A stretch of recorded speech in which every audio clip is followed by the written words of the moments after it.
నమస్తే మామ, నిన్న నా బర్త్డే అయింది. మీ అందరికి తెలుసు, మీ అందరు స్టోరీస్ లో పెట్టారు, విష్ చేశారు, చాలా చాలా థ్యాంక్స్ అనమాట. సో మామ, ఒకటి కొంతమంది రెస్పాన్స్ అవ్వలేకపోయాను, ఎందుకంటే కాలేజ్కి వెళ్ళిపోయిన మెసేజ్ చూసుకోలేదు, ఏమనుకోకండి, సారీ. మామ ఇంటికి వచ్చేసరికి ఈవినింగ్ అయింది. మా ఫ్రెండ్స్ ఏమో కేక్ పట్టుకుని వచ్చారు, కూల్ కేక్ తెచ్చారు. మామ కూల్ కేక్ తెచ్చి కట్ చేశారు. అది అయిపోయిన తర్వాత బయటికి వెళ్దామన్నారు, మా అమ్మ వద్దన్నది. అయినా సరే వెళ్ళాను, నాకు పనిష్మెంట్ చేశారు. పుషప్స్ తీసుకొని కేక్ కట్ చేయమన్నారు. అలా అవ్వదంటే మరి చెయ్యాలన్నారు, సరేని చేశాను. దుంబలు చేస్తారు. నాకైతే చూడండి, మీరే చూస్తున్నారు కదా ఎంత దుంబలు చేశారో.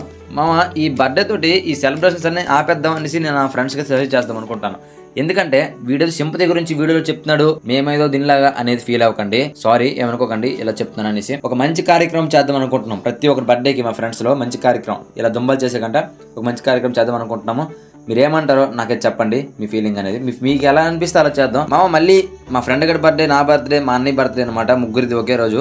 సో అది కూడా నైట్ నీట్గా సెలబ్రేట్ చేసుకున్నాం అనమాట. జస్ట్ ఒక కేక్తో మేము ముగ్గురు ఇవన్నీ చేసుకున్నాం. మా అన్నయ్య అయితే ఇక్కడ లేడు. సో అంతే, మంచి కార్యక్రమం చేద్దాం అనుకుంటాను. అదేంటో మీరు గెస్ట్ కామెంట్ చేయండి మామ. మన వీడియోస్ కొత్తగా చూసేవాళ్ళు అయితే కొంచెం ఫాలో చేసుకోండి మామ.